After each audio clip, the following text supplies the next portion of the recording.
Welcome to the Empathy Stories channel, where each story brings a new perspective on life's most powerful moments. Today, we follow Ethan Carter, a successful millionaire who encounters an abandoned girl on the street, one who is carrying her baby brother in the middle of a storm.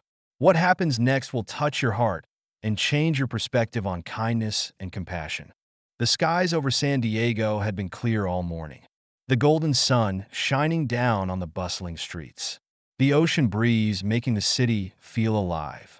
But as the afternoon drew near, a darkening cloud came over the skyline, and the tranquility of the city was broken by the roar of an approaching storm. It was as if the heavens themselves had decided to release the weight they had carried all day. Within moments, the peaceful streets were transformed into torrents of water, the rain falling heavily, beating against the pavement and filling the gutters with rivers that surged toward the curb. On days like this, most people would have stayed indoors, preferring to shelter from the downpour rather than brave the elements.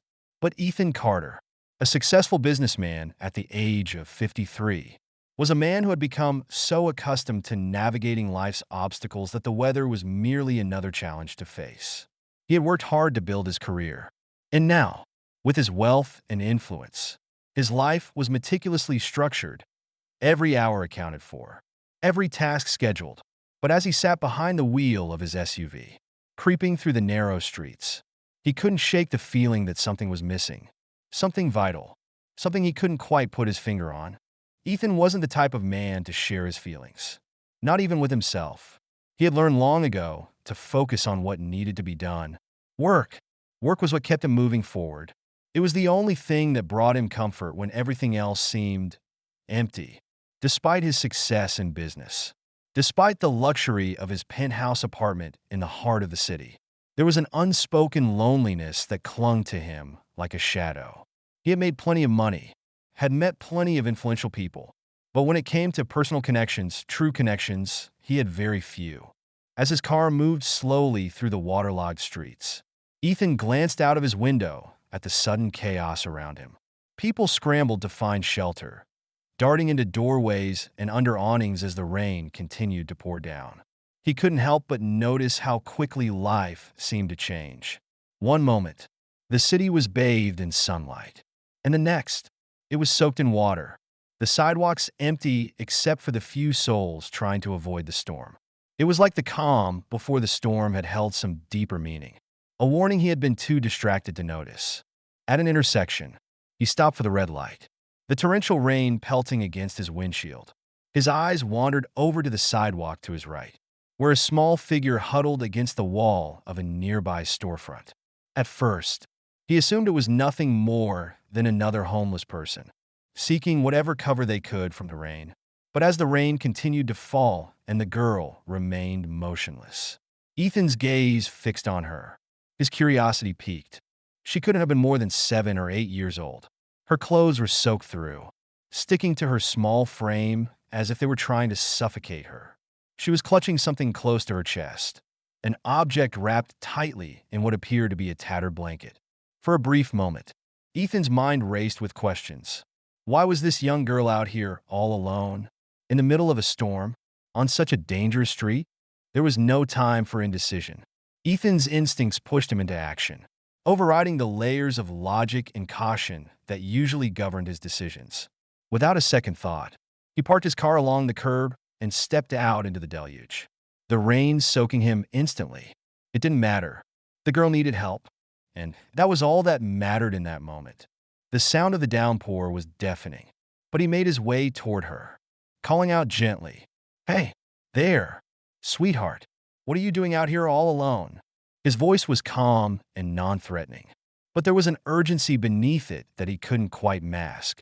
The girl turned her head slightly, her eyes wide and filled with a mixture of fear and uncertainty. She didn't move, still clutching the bundle in her arms tightly. For a brief moment, Ethan could only stand there, studying her fragile form, wondering how she had ended up here. What kind of world could leave a child so alone, so exposed? He took a step closer, his voice softening. "It's okay. I'm not going to hurt you. What's your name?" Her eyes darted to his face for a moment before she finally spoke. her voice barely audible against the storm's roar. "Grace," she whispered. She shifted slightly, hugging the bundle closer to her chest. "Grace," Ethan repeated, his heart tightening. "Where are your parents? Sweetie, where is your family?" For a moment, there was only silence. Grace didn't answer right away, her small body trembling as she seemed to gather the strength to speak. And then, in the softest voice, she said, "I don't have parents. They, they left me here." The word struck Ethan like a blow. Abandoned? A child. Abandoned. In the middle of a storm. In the middle of the city. How could something like this happen? He blinked, unable to process the weight of what she had just said. This was no ordinary moment. It was a turning point, a moment when his structured, business-driven world collided with something far more profound, something that he could no longer ignore.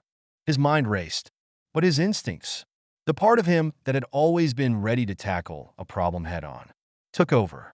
Without another word, he kneeled down beside Grace, careful not to startle her. "Where did they go? Where did they leave you?" he asked, his voice gentle yet filled with concern. Grace shook her head slowly. "I don't know. They just left." Ethan felt a deep pit form in his stomach. This child, all alone, in the pouring rain, with no one to turn to, no one to protect her. He couldn't leave her like this. Not after hearing her story. Not after seeing the vulnerability in her eyes. "Okay," he said firmly, standing up and offering her his hand. "Come with me. Let's get you and the baby somewhere safe." "All right." Grace hesitated for a moment, her eyes flicking down to the bundle she still held tightly. But then, slowly, she nodded and reached for his hand. And with that, Ethan's life, his carefully controlled, orderly life, began to change. The storm outside was nothing compared to the storm that had just begun to stir within him. Ethan stepped out of his SUV, the rain immediately soaking through his clothes. He barely noticed as he hurried toward the small figure standing by the wall. In the dim light, he could see a little girl, no older than 7, drenched to the bone, holding a small bundle to her chest. The sight was alarming. No child should be out in this storm, especially alone. As he approached, the girl flinched and took a step back, clutching the bundle even tighter. Her dark eyes met his, full of fear. Ethan's heart tightened at the sight of her trembling. The baby in her arms looked just as fragile, its tiny body swaddled in what appeared to be a thin, wet blanket. "Hey there, sweetheart," Ethan called softly, trying to keep his voice calm and reassuring. "You're out here all alone?" The girl looked up at him, her eyes wide with distrust. She didn't speak at first, her body tense and stiff, like a deer caught in headlights. Ethan could see the rain mixing with her tears, and his heart ached at the sight. "I'm not going to hurt you," he continued, kneeling down to her level, trying to make himself less intimidating. "I just want to help. Where are your parents?"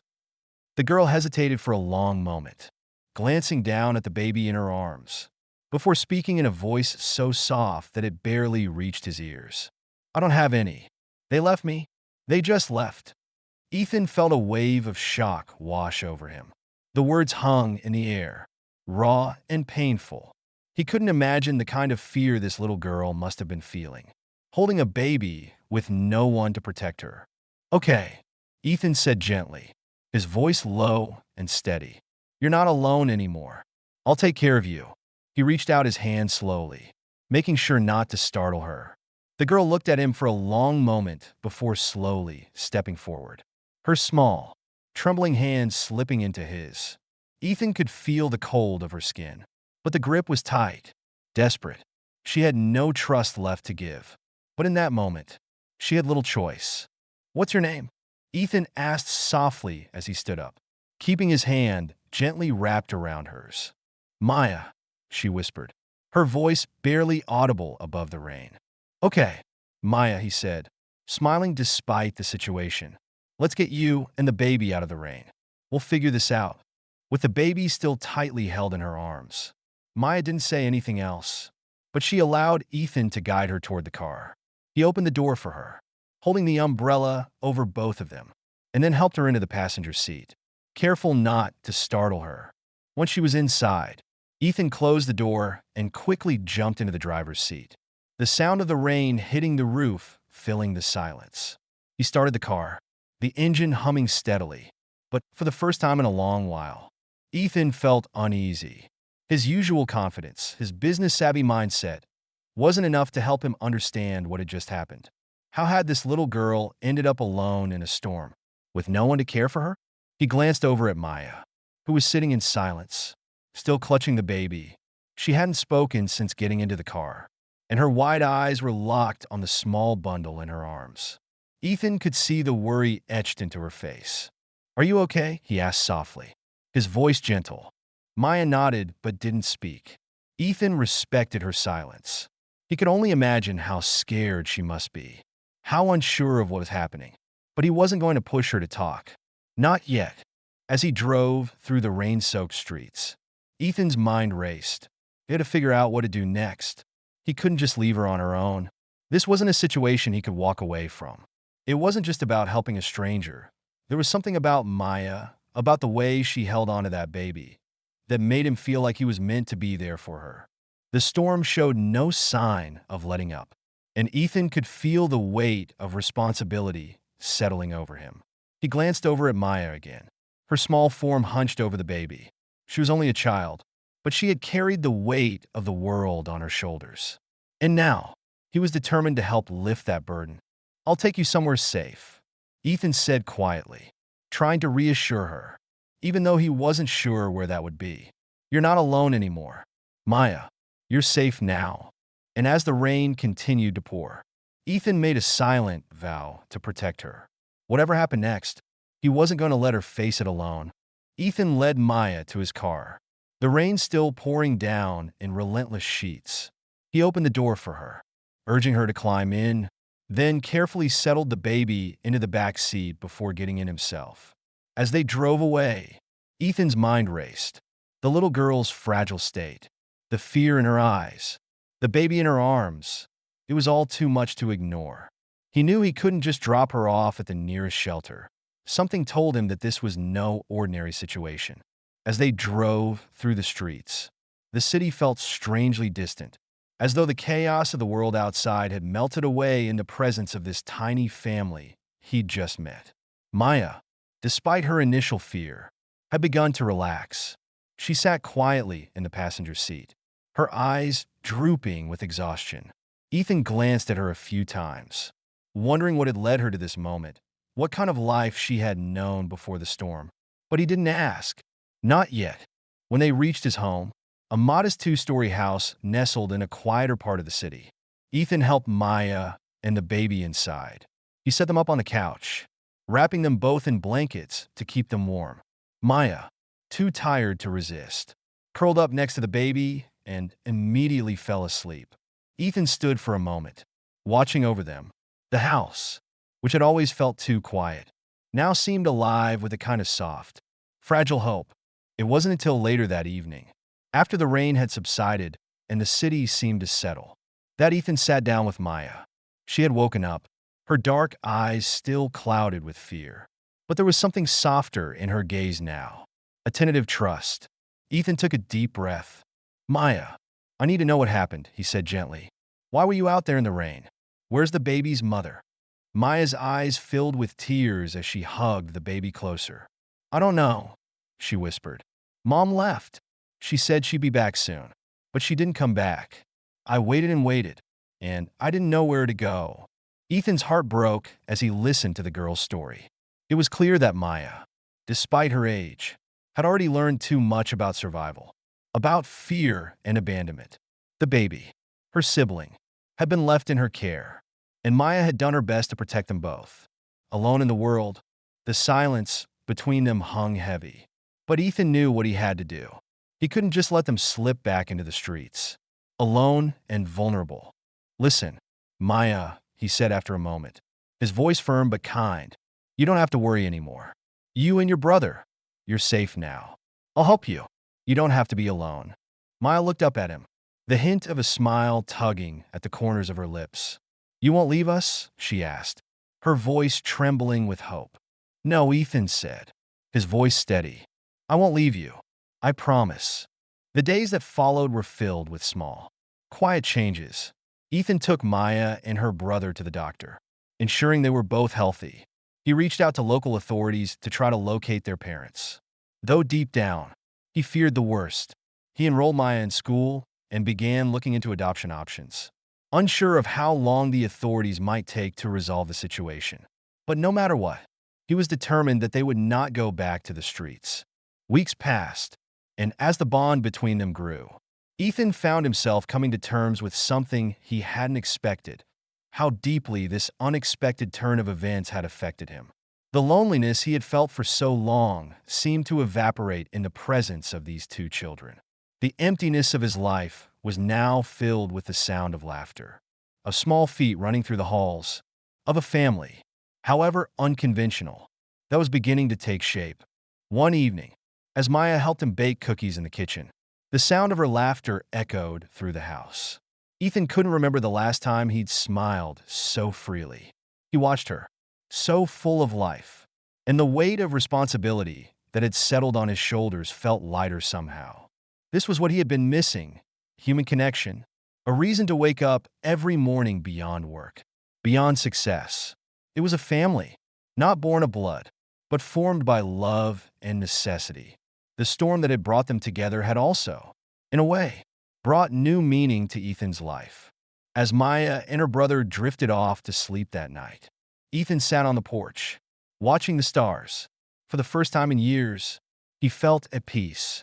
No matter what had happened in their pasts, they were now a family, bound together by the storms they'd weathered and the quiet moments that made them whole. And that was enough. Thank you for joining us today. Ethan's encounter with the abandoned girl and her baby brother is a reminder of the unexpected ways compassion can shape our lives. If this story moved you, please like, share, and subscribe for more inspiring content. We appreciate your support. Stay tuned for more heartfelt stories.